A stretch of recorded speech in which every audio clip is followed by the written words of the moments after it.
আপনারা জানেন যে সিরিয়া স্বাধীন হয়েছে এবং সিরিয়া বা শামস শহর নিয়ে রাসূল সাল্লাল্লাহু আলাইহি সাল্লামের ভবিষ্যদ্বাণী করে গেছিলেন এবং এই ভবিষ্যদ্বাণীর ভিতরে কিছু কিছু ভবিষ্যদ্বাণী মিলে যাচ্ছে। সিরিয়ায় দীর্ঘ 15 বছরের গৃহযুদ্ধ সামাল দিতে পারলেও এবার মাত্র 12 দিনের পতন ঘটল বাশার আল আসাদের 24 বছরের শাসনামলের। গেল 27 নভেম্বর আলেপ্পোতে প্রবেশের পর অপ্রতিরোধ্য গতিতে সিরিয়ার একের পর এক শহরে নিয়ন্ত্রণে নিতে থাকে সশস্ত্র বিদ্রোহী গোষ্ঠী হায়াত তাহরির আল শাম। আচমকা হামলা শুরুর মাত্র 12 দিনের মাথায় পতন ঘটল আসাদ সরকারের। সিরিয়ার দামেস্ক সহ এর আশেপাশের অঞ্চল নিয়ে মহানবী সাল্লাল্লাহু আলাইহি সাল্লাম এর বেশ কিছু ভবিষ্যদ্বাণী করেছিলেন। বিভিন্ন হাদিসে এই অঞ্চলকে মুসলিমদের আশ্রয় কেন্দ্র হিসেবে উল্লেখ করা হয়েছে। তাছাড়া মাহদী আলাইহিস সালামের অনুসরণ, দাজ্জালের আগমন ও হত্যা, ঈসা আলাইহিস সালামের আবির্ভাব, শাসনামল সহ অনেক গুরুত্বপূর্ণ ঘটনার বিবরণ পাওয়া যায়। মুলকে শাম বা শাম ভূখণ্ড নবী রাসূলদের ভূখণ্ড।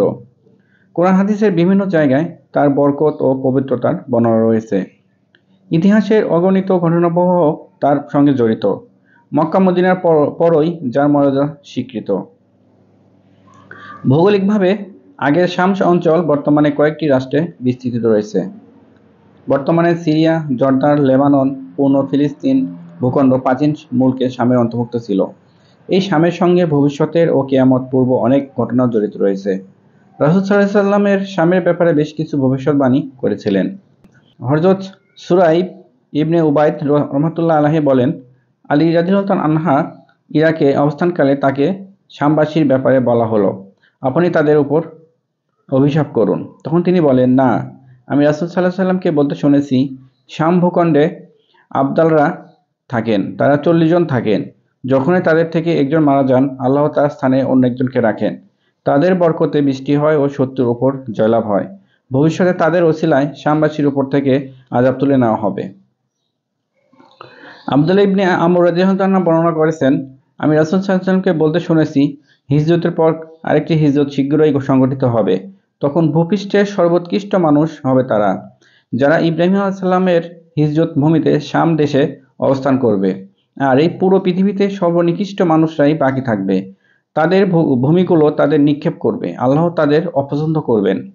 তাদের ফিতনার আগুন তাদের বানর ও শূকরের সঙ্গে মিলিয়ে রাখবে। কারণে তারা সেখানেই যাবে, সেখানে ফিতনা লেগে থাকবে।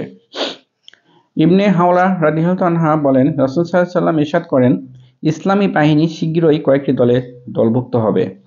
একটি দল শামে, একটি ইয়েমেনে ও একটি ইরাকে।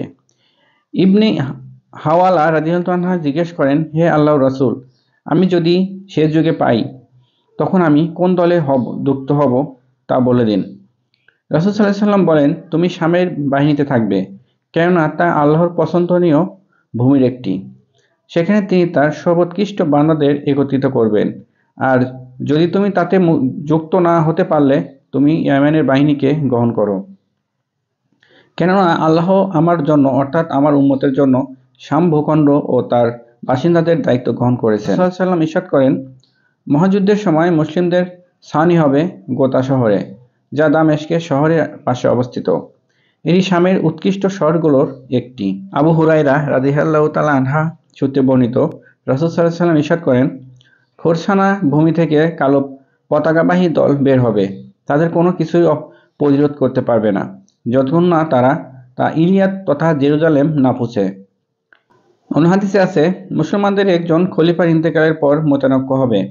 তখন মদিনাবাসীর একজন ব্যক্তি মক্কা চলে আসবেন। অতঃপর মক্কাবাসীর অনেক লোক তার কাছে আসবে এবং তাকে তার অনিচ্ছা সত্ত্বে ঘর থেকে বের করে এনে মাকামে ইব্রাহিম ও হাজরে আসওয়াদের মধ্যবর্তী স্থানে তার হাতে বায়াত হবে। তিনি হলেন ইমাম মাহদী। তার বিরুদ্ধে যুদ্ধ করার জন্য শাম থেকে একটি বাতিল দলকে পাঠানো হবে। তবে তারা মক্কা মদিনার মধ্যবর্তী বাইদা নামক স্থানে পৌঁছালে ভূমিধসে আক্রান্ত হবে। মানুষ তা দেখার পর শামের আবদালরা ও ইরাকবাসী উৎকৃষ্ট মানুষের দলে আসবে। অতঃপর তারা মাকামে ইব্রাহিম ও হাজরে আসওয়াদের মধ্যবর্তী স্থানে তার হাতে বায়াত হবে। অতঃপর কুরাইশ বংশের জনৈক ব্যক্তির উদ্ভব হবে। কালব গোত্র হবে তার মাতুল গোত্র। সে তাদের মোকাবেলায় একটি বাহিনী পাঠাবে। যুদ্ধে মাহাদীর অনুসারীরা কালব বাহিনীর উপর বিজয়ী হবে। এ সময় যারা কালব থেকে যুদ্ধলব্ধ সম্পদ নিয়ে উপস্থিত হবে না, তাদের জন্য আফসোস। মাহাদী গনিমতের সম্পদ বন্টন করবেন ও নবী করিম সাল্লাল্লাহু আলাইহি ওয়াসাল্লাম এর সুন্নতে অনুযায়ী মানুষের মধ্যে কার্য পরিচালনা করবেন। আর ইসলাম সারা পৃথিবীতে প্রসারিত হবে। অতঃপর তিনি 7 বছর অবস্থান করার পর মারা যাবেন। আর মুসলিমরা তার জানাজার সালাত পড়বে। ইমাম আবু দাউদ রাহিমাহুল্লাহ বলেন, কেউ কেউ হিশাম থেকে বর্ণনা করে বলেন 9 বছর অবস্থান করবেন।